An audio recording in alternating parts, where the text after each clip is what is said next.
Good morning, students. Today we are going to start the very first lesson of environmental education, that is interdependence in the environment. You are all familiar with the number of things in your surroundings. They include plants, animals, human beings, stones, rivers, ponds, soils, etc. All these things interact with one another. And these things and their interaction make up our environment. So, the environment is the natural state of the air, water, land, animals, and plants in the world. Our environment is made up of both living and non-living things. Plants, animals, and human beings are the living things, and they are called biotic components of the environment. Whereas air, water, soil, sunlight, and clouds are non-living things, and they constitute abiotic components of the environment.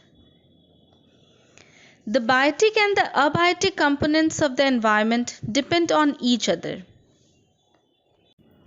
Let us discuss dependency among living beings first. We know that all living things need food. But from where do they get food? Children, all green plants are able to prepare food. And the process of preparing food by green plants is called photosynthesis. Since the plants can make their food themselves, they are called producers. On the other hand, animals cannot prepare their food. They depend on plants and other animals for their food. Since animals consume food by plants, they are called consumers. This interdependency can be understood by the example of food chain. The process of one organism eating the other and getting eaten by another organism forms a chain called the food chain. A food chain starts with a plant, that is producer, and ends with a consumer. Let us look at an example of a food chain. In this picture, a plant is consumed by a grasshopper, which is further consumed by a frog. The frog is then eaten by a snake, and the snake is finally consumed by the eagle. In this way, we can see that in a food chain, the energy is transferred from one organism to another organism. Other than food, animals also depend on plants for shelter. Organisms that cannot be seen with the naked eye are called microorganisms. Some microorganisms are very helpful as they decompose the parts of dead animals and plants and keep the environment clean.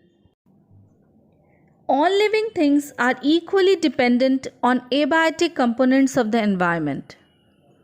For example, we get light and energy from the sun. Air and water are necessary for all living things to survive.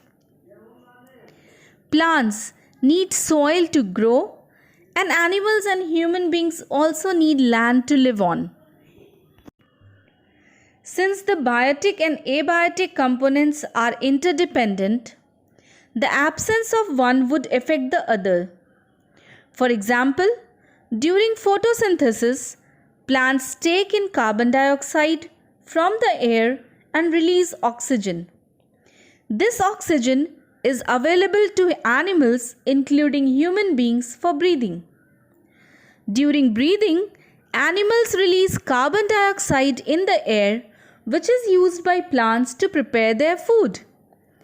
If trees are cut down, this balance will be disturbed. Similarly, the shortage of water can cause drought, and excess of water can cause a flood. Thus, it is necessary to maintain a proper balance. Any imbalance in nature can cause great damage to the environment. And it is our prime responsibility to maintain a balance in nature.